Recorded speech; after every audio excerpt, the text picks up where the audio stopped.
Assalamualaikum warahmatullahi wabarakatuh. Saya akan melanjutkan praktikum fisika kesehatan yang selanjutnya, yaitu mengenai biolistrik. Sebelumnya, perkenalkan, saya Muya Sarah dengan NIM 123002238.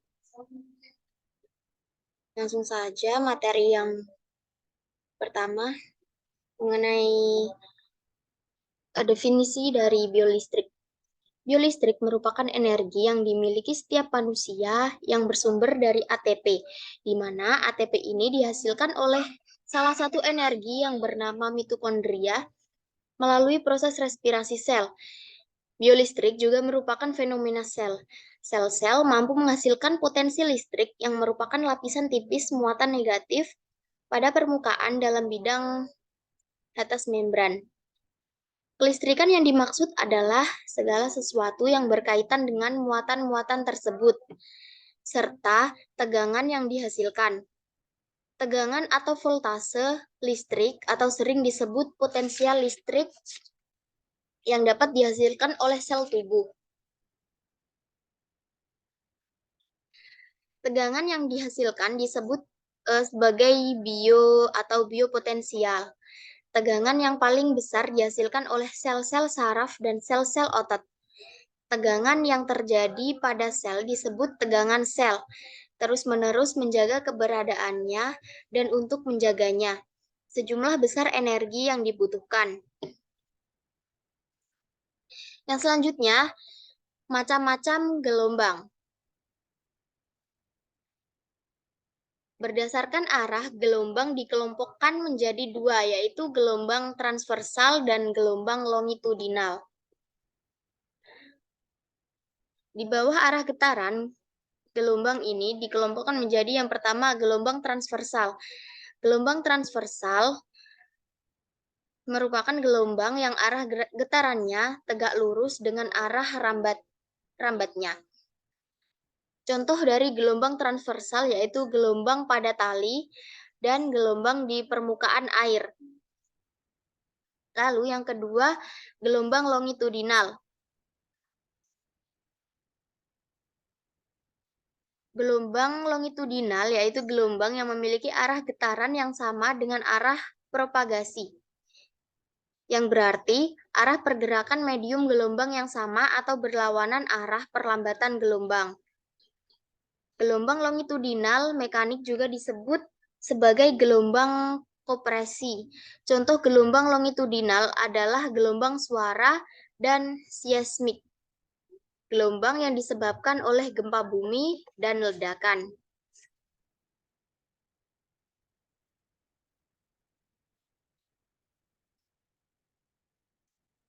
Yang selanjutnya, berdasarkan media, gelombang dikelompokkan menjadi yang pertama gelombang mekanik dan gelombang elektromagnetik. Gelombang yang propagasi membutuhkan media, contohnya seperti suara dan gelombang air. Gelombang elektronik, yaitu gelombang yang perambatannya tidak perlu media, contohnya cahaya dan gelombang radio. Yang selanjutnya, yaitu berdasarkan amplitudo. Gelombang dikelompokkan menjadi gelombang berjalan dan gelombang berdiri atau stationary. Yang pertama, gelombang berjalan, yaitu gelombang amplitudo setiap titik adalah sama. Contohnya yaitu gelombang pada tali. Lalu gelombang berdiri atau stationary, yaitu gelombang yang amplitudonya berbeda di setiap titik. Gelombang ini dihasilkan oleh interferensi dua buah gelombang amplitudo. Panjang gelombang dan frekuensi yang sama dan arah yang berlawanan. Yang selanjutnya, isyarat kelistrikan tubuh. Isyarat kelistrikan tubuh merupakan hasil perlakuan kimia dari tipe-tipe sel tertentu, yang termasuk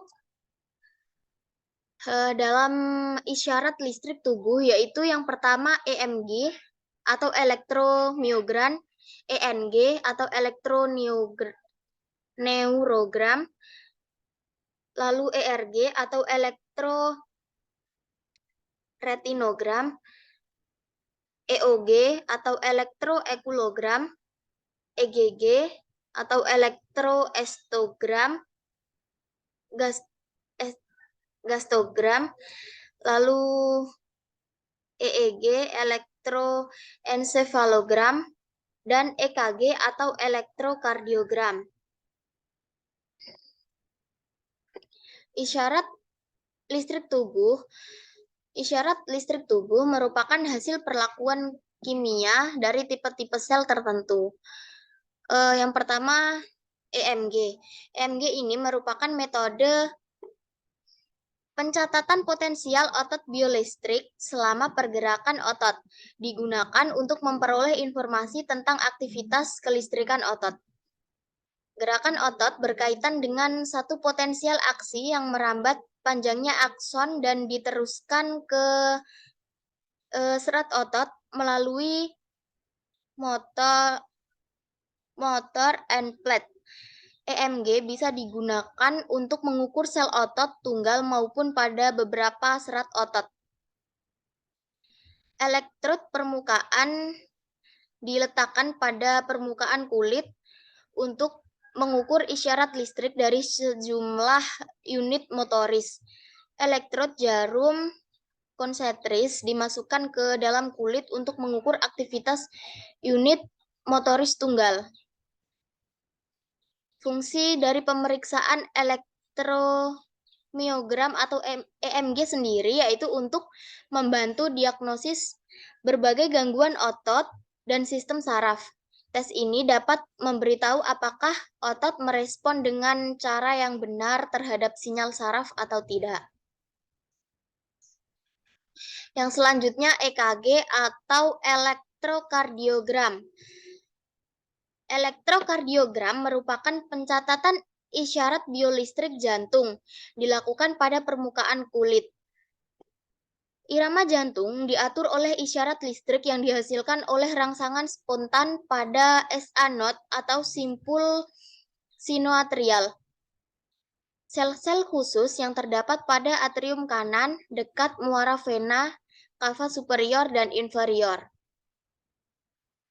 EKG atau elektrokardiogram sendiri dapat digunakan untuk mendiagnosis serangan jantung, masalah jantung termasuk gangguan fungsi listrik dan masalah jantung lainnya. Alat ini juga sering digunakan untuk mendiagnosis masalah jantung yang dikombinasikan dengan ekokardiogram atau EKO. Lalu EGG atau elektrogastogram. Elektrogastogram merupakan EMG yang berkaitan dengan gerakan peristaltik tractus gastrointestinalis. Lalu ENG atau elektroneurogram.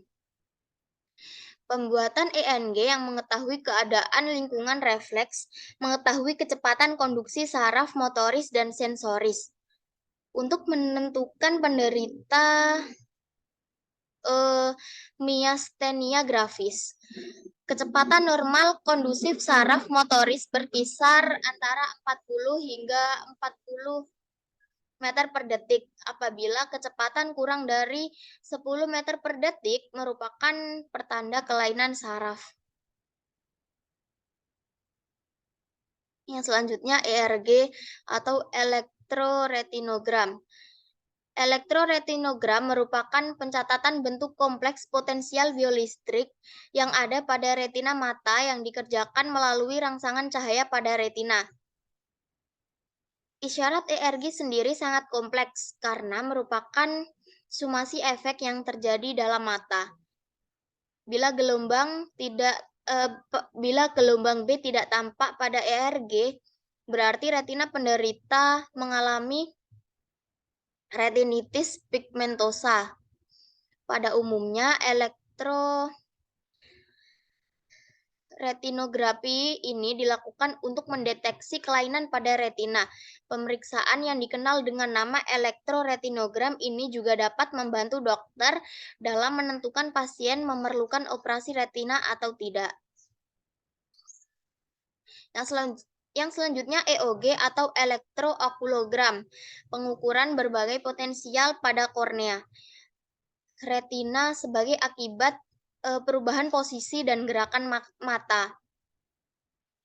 Fungsi dari elektrookulografi atau EOG ini yaitu metode untuk mencatat atau mengukur berbagai potensial pada kornea retina sebagai akibat perubahan posisi dan gerakan mata. Dasar perekaman adalah perbedaan potensial listrik antara bagian depan dan belakang mata. Yang terakhir yaitu EGG atau elektroencephalogram, yaitu pencatatan potensial aksi listrik otak merupakan simulasi dari gerakan aksi sel saraf di dalam otak.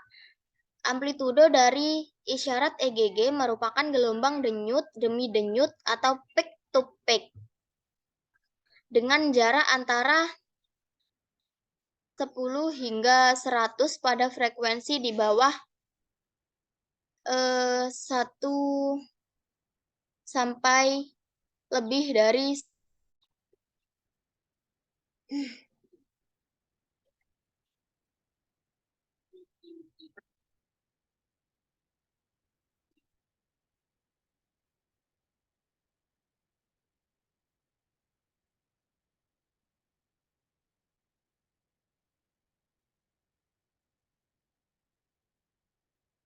pemeriksaan EGG bertujuan untuk menggantikan fungsi EKG sebagai alat monitor saat operasi mendiagnosis epilepsi dan klasifikasi epilepsi, menunjukkan tumor otak atau aktivitas listrik pada daerah tumor otak akan menurun.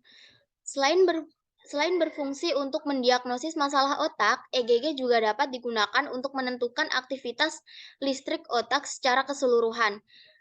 Misal, untuk mengevaluasi trauma, keracunan obat, atau tingkat kerusakan otak pada pasien koma. EGG juga dapat digunakan untuk memantau aliran darah di otak selama prosedur pembedahan.